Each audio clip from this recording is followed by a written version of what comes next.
Disturbing data from Nigeria paints a grim picture for people with HIV/AIDS.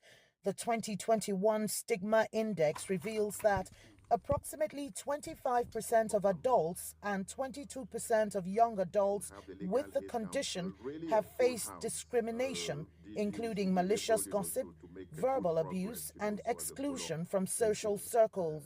Can drive our hate, and that is the key message that I'll resonate with all of our particular. Responding to these troubling statistics, the Joint UN Programme on HIV/AIDS, or UNAIDS, is mobilizing global support to collaborate with stakeholders in Nigeria. Their aim is to safeguard the rights of people living with HIV/AIDS, who are known by the acronym PLWHA. One resilient voice in this fight is a man who was diagnosed with HIV in 2005 and has faced discrimination and rejection almost ever since. Surviving the ordeal, Aaron Sunday is now a leading advocate of change. Stigma is a death threat. Many of us will be confident and live openly if the society accepts us the way we are and for who we are. It is the value we contribute, not the status that we carry. Nigeria has seen significant progress in its bid to end AIDS as a public health threat, with a 40% decrease in new infections and a 50% reduction in deaths linked to HIV/AIDS. However, according to UNAIDS, despite awareness campaigns and legal advances, discrimination remains prevalent, especially in the workplace, and this is seen as detrimental to the goal of eliminating the virus and disease. Stigma and discrimination in the context of the AIDS response will increase people's vulnerability.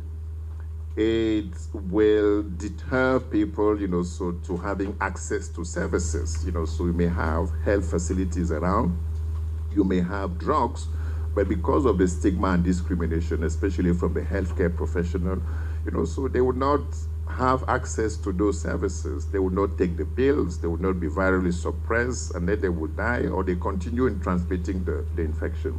Authorities say they would like to see zero tolerance for discrimination against people living with HIV/AIDS, and they believe tackling the issue in the workplace is the best arena to start. Experts say Nigeria is leaving no stone unturned in eradicating structural, legal, and institutional bias against people living with HIV and AIDS. We want to make sure by next year we attain 95, 95, 95. And we are determined to see that happen.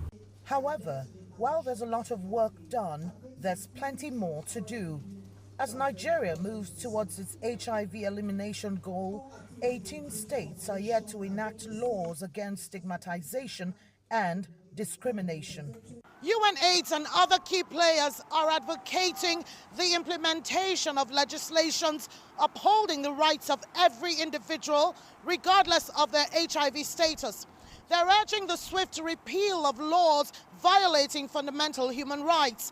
The collaborative efforts of the United Nations and Nigeria are crucial in ensuring the future where every individual, irrespective of their HIV status, is treated with dignity and respect. Kelechi, Emekalam, CGTN, Abuja, Nigeria.